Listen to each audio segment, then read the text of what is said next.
Hello friends, स्वागत है आप सभी का आपके अपने यूट्यूब चैनल लर्निंग अड्डा 21 में। और साथियों, मैं हूं संजय सिंह यादव और आज इस वीडियो में जो हम लोग बात करने वाले हैं वो भारतीय संविधान के मूल ढांचा पे बात करेंगे कि वास्तव में भारतीय संविधान का मूल ढांचा क्या है। और जैसा कि आप जानते हैं कि भारतीय संविधान का जो भाग 20 है और उसका जो अनुच्छेद 368 है, अनुच्छेद 368 के तहत जो है भारतीय संसद को ये अधिकार प्रदान किया गया है कि वो भारतीय संविधान के किसी भी भाग में संशोधन कर सकती है, बशर्ते जो है नागरिकों के मौलिक अधिकारों को छोड़ के, या ऐसा कोई संविधान में संशोधन नहीं किया जा सकता है जो मौलिक ढांचा का यानी जो संविधान की जो मूल संरचना है उसका उल्लंघन करता हो। तो सबसे बड़ा डाउट का यही विषय था कि वास्तव में संविधान की मूल संरचना क्या है या संविधान का किसे मौलिक ढांचा माना जाए। जैसा कि बात अगर आप करते हैं तो भारतीय संविधान के अंदर जो पहला संशोधन जो होता है 1951 में, उसमें जो है उच्चतम न्यायालय में एक मामला जो है डाला गया।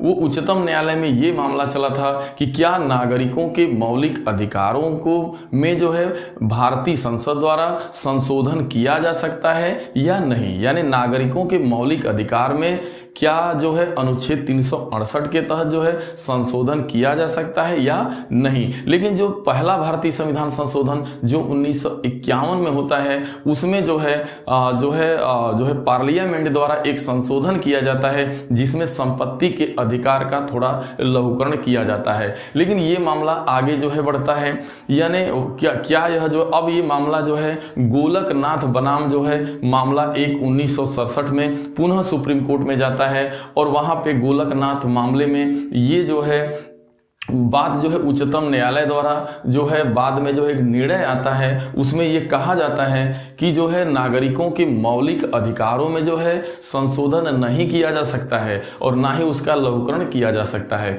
फिर ये मामला जो है पुनः आगे जाता है, ये एक मामला आता है केशवानंद भारती बनाम जो है आपका उच्चतम न्यायालय में एक मामला चलता है केशवानंद भारती का मामला 1973 में। तो 1973 में जो है उच्चतम न्यायालय के द्वारा एक पुनः डिसीजन आता है जिसमें ये कहा जाता है कि जो है नागरिकों के मौलिक अधिकारों में जो है आवश्यकता अनुसार जो है संशोधन किया जा सकता है, यानी उसका लघुकरण भी किया जा सकता है, उसमें संशोधन भी हो सकता है। लेकिन उसी में जो है केशवानंद भारती मामले में ही एक बात और जो है उच्चतम न्यायालय ने जो है कही थी कि बशर्ते जो है संविधान की मौलिक संरचना यानी जो मूल संरचना है उसमें कोई बदलाव ना हो, तो वहीं से जो है मूल संरचना का सिद्धांत यानी मौलिक ढांचा का सिद्धांत सन 1973 में जो है निकल करके आता है।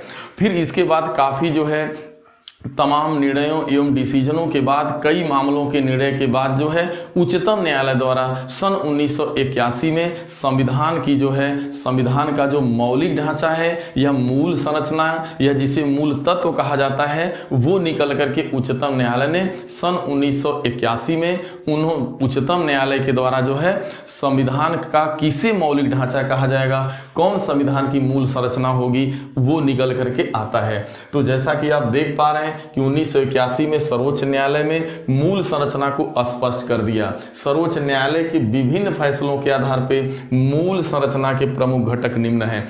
अब देखिए वास्तव में किसे भारतीय संविधान का मूल ढांचा माना जाएगा या किसे मूल संरचना समझा जाएगा, ये जाकर के क्लियर होता है। तो जैसा कि देखते हैं संविधान का जो मौलिक ढांचा में जो पहला जो तत्व है वो यही है कि संविधान की सर्वोच्चता। उसमें ये बात बताया गया था कि देखिए जो है अनुच्छेद 368 के तहत ऐसा कोई पार्लियामेंट संशोधन नहीं कर सकती है जिससे जो है संविधान की सर्वोच्चता को खतरा पहुंचता है, यानी जो संविधान है जो विधि है वो सर्वोच्च होगी। तो संविधान की सर्वोच्चता को जो है संविधान का मौलिक ढांचा माना गया। दूसरा जो बहुत महत्वपूर्ण चीज है वो है कि संविधान का धर्मनिरपेक्ष चरित्र। देखिए भारत का जो संविधान है उसका जो चरित्र है धार्मिक रूप से वो धर्मनिरपेक्ष है। तो ये बात कहा गया कि ऐसा कोई जो है पार्लियामेंट के द्वारा ऐसा कोई विधि या कानून नहीं बनेगा जो संविधान के धर्मनिरपेक्षता के चरित्र को प्रभावित करता हो। जैसा कि आप जानते हैं कि भारत का जो भारत एक धर्म निरपेक्ष गणराज्य है। भारत क्या है कि किसी भी एक धर्म को जो है, यानी भारत का जो गणराज्य है, वह जो स्टेट है वह सभी धर्मों के प्रति जो है एक समान भाव रखने वाला है, तटस्थ है। लेकिन स्टेट का यानी जो भारत एक देश है उसका, इस राष्ट्र का कोई एक धर्म नहीं है, बल्कि सभी धर्मों के प्रति तटस्थ भाव रखता है। जैसा कि आप देखेंगे दुनिया में पहला धर्मनिरपेक्ष यदि कोई देश है तो आपका अमेरिका है। अमेरिका दुनिया का पहला ऐसा देश था जो धर्मनिरपेक्ष, उसने अपने संविधान में धर्मनिरपेक्षता शब्द को जोड़ा था। जैसा कि आप भी जानते हैं कि 42वां संविधान संशोधन सन 1976 में होता है, जिसमें भारतीय संविधान की प्रस्तावना में जो है समाजवाद, धर्मनिरपेक्ष एवं अखंडता शब्द को जोड़ा जाता है। अब देखिए जो संविधान का किसे मूल ढांचा माना जाएगा, यानी धर्मनिरपेक्षता जो है, ऐसा कोई कानून नहीं बनेगा जो इसके ऊपर यानी भारत की धर्मनिरपेक्षता को प्रभावित करेगा। तो इसका मतलब कि वह संविधान के मूल ढांचा को प्रभावित कर रहा है। अब विधायिका, कार्यपालिका तथा न्यायपालिका के बीच शक्तियों का बंटवारा। तो जो भारतीय संविधान का जो मेन है, विधायिका है, कार्यपालिका है और न्यायपालिका, सभी के बीच शक्तियों का बंटवारा किया गया है। तो अगर इसको कोई प्रभावित करने वाला यदि संविधान में संशोधन होगा या मौलिक अधिकार में कोई इस तरीके का संशोधन होगा तो वो ऐसा नहीं हो सकता, यानी वह जो है संविधान की एक तरह से मूल आत्मा है। फिर संविधान का संघीय स्वरूप, देखिए संविधान का जो स्वरूप है, जो भारत का जो संविधान है, जो यहाँ का पार्लियामेंट है, एक तरह से इसका संघीय स्वरूप है। मतलब भारत जो है राज्यों का एक संघ है।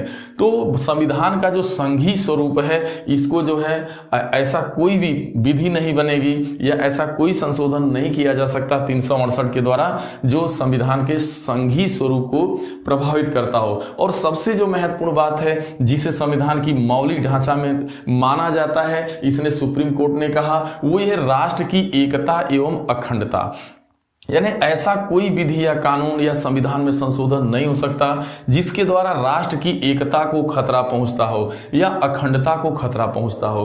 तो राष्ट्र की एकता एवं अखंडता तथा धर्मनिरपेक्षता, विधायिका, कार्यपालिका एवं न्यायपालिका के बीच जो शक्तियों के बंटवारे की बात है, यह सबसे महत्वपूर्ण बात, संविधान सर्वोच्च है क्योंकि भारतीय संविधान को भारत के लोगों ने अंगीकृत किया है।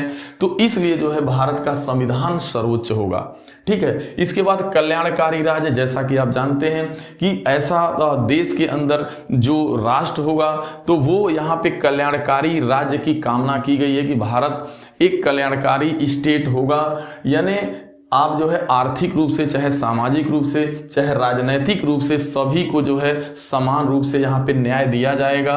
यानी कल्याणकारी राज्य की कल्पना की गई है। न्यायिक समीक्षा, यानी कोई भी विधि या कानून बनेगा उसकी न्यायिक समीक्षा करने का अधिकार उच्चतम न्यायालय का होगा। वो न्यायिक समीक्षा के द्वारा ये देखा जाएगा कि जो है क्या वो संविधान की मूल संरचना को प्रभावित तो नहीं कर रहा है। फिर कानून का शासन, यानी विधि का शासन जो देश होगा, जो पार्लियामेंट द्वारा जो कानून बनाए जाएंगे या भारतीय संविधान में जो कानून बने हैं, जो राष्ट्र चलेगा उसके हिसाब से, यानी विधि का शासन होना चाहिए। संसदीय प्रणाली, जो संसदीय प्रणाली जो शुरू में जो भारतीय संविधान की जो प्रणाली है, जो संसदनात्मक शासन प्रणाली है, यह एक तरह से इसकी मूल आत्मा है, मूल संरचना है। फिर सबसे महत्वपूर्ण बात है मौलिक अधिकार एवं राज्य के नीति निदेशक तत्वों के बीच सौहार्द, यानी नागरिकों का जो मौलिक अधिकार है और साथ में जो है राज्य के नीति निदेशक जो सिद्धांत दिए गए हैं, इनके बीच जो है आपसी जो है सामंजस्य होना चाहिए। इनके बीच आपसी जो है सौहार्द हो। और सबसे बड़ी जो चीज जो बहुत महत्वपूर्ण है वो ये है कि संविधान की जो मूल संरचना में जो बात रखी गई है, जो मूल तत्व है, वह निष्पक्ष एवं स्वतंत्र मतदान।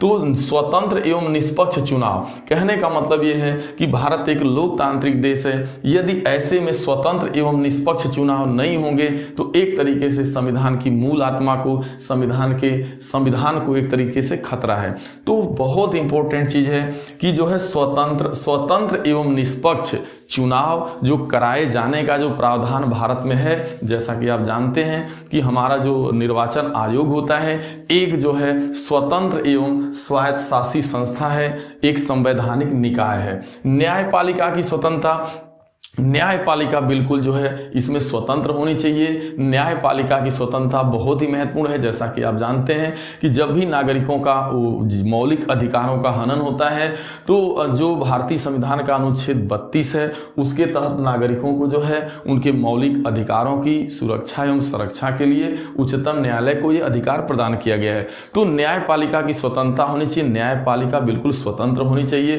तभी वो कार्यपालिका एवं विधायिका या जो भी देश में कानून बनेगा उसकी जो है न्यायिक पुनर्विलोकन करने की शक्ति जो है न्यायपालिका को प्रदान की गई। तो न्यायपालिका बिल्कुल देश में स्वतंत्र होनी चाहिए। और बात हो रही है अनुच्छेद 32 को भी, देखिए जैसा कि आप जानते हैं कि बाबा भीमराव अंबेडकर ने जो है भारतीय संविधान की आत्मा अनुच्छेद 32 को बोला था कि अनुच्छेद 32 जो है, हालांकि संविधान की कुंजी या ताली जो है वो संविधान की उद्देशिका को कहा जाता है, लेकिन बाबा साहब के हिसाब से या संविधान की आत्मा प्रस्तावना या उद्देशिका को कहा जाता है, लेकिन बाबा भीमराव अंबेडकर के हिसाब से भारतीय संविधान की आत्मा अनुच्छेद 32 है, जिसे संवैधानिक उपचारों का अधिकार कहा जाता है। यदि किसी नागरिक के सभी मौलिक अधिकारों को प्रदान कर दिया जाए, लेकिन अगर उनके अधिकारों का उल्लंघन होता हो तो आखिरकार उसकी सुरक्षा एवं संरक्षा कौन करेगा? तो वो उन्होंने कहा कि जो नागरिकों को जो ये इसीलिए उन्होंने अनुच्छेद 32 को जो है संविधान की आत्मा कहा, संवैधानिक उपचारों का अधिकार। तो इस तरीके से आपने देखा कि बहुत काफी दिनों के बाद जो है उच्चतम न्यायालय के द्वारा जो है संविधान की मूल संरचना यानी इसके मूल तत्व क्या होंगे, किसे संविधान का मौलिक ढांचा कहा जाएगा, तो ये जो आपके जिन टॉपिकों को आपने जो है जिस पर आपने डिस्कस किया, यही संविधान की मूल आत्मा है, यही संविधान के मूल ढांचे हैं। कोई ऐसा विधि या कानून जो है संविधान के भाग 20 अनुच्छेद 368 के द्वारा नहीं देश में बनेगा, यानी पार्लियामेंट के पास यह अधिकार नहीं होगा कि जो इनका लघुकरण करता हो। यदि इनका लघुकरण करता है या इनको प्रभावित करता है तो वह जो है संविधान संशोधन जो है नहीं किया जा सकता। तो इस तरीके से दोस्तों आपने देखा कि वास्तव में जो है भारतीय संविधान की जो मूल आत्मा है वो क्या है, तो वो यही है, संविधान की सर्वोच्चता है, धर्मनिरपेक्ष चरित्र है, कार्यपालिका विधायिका न्यायपालिका के बीच शक्तियों का बंटवारा है, संविधान का संघीय स्वरूप है, एकता एवं अखंडता को कायम रखना, कल्याणकारी राज्य की स्थापना करना, न्यायिक समीक्षा, विधि का शासन, संसदीय शासन प्रणाली, मौलिक अधिकार एवं राज्य के नीति निदेशक तत्वों के बीच सामंजस्य हो, स्वतंत्र एवं निष्पक्ष चुनाव, न्यायपालिका की स्वतंत्रता, अनुच्छेद 32, इन सभी से मिलाकर हमारा बनता है संविधान का मूल ढांचा। यह मूल संरचना, यही संविधान के मूल तत्व हैं। दोस्तों यदि ये वीडियो आपको अच्छा लगा हो तो इसे ज़्यादा से ज़्यादा जो है आप शेयर करना ना भूलें, चैनल आप जो है लाइक करिए और जो है अपने करीबी लोगों के पास आप जो है वीडियो को शेयर करने का काम करें। दोस्तों आपने अपना कीमती समय दिया, इसके लिए आप सभी को बहुत बहुत धन्यवाद।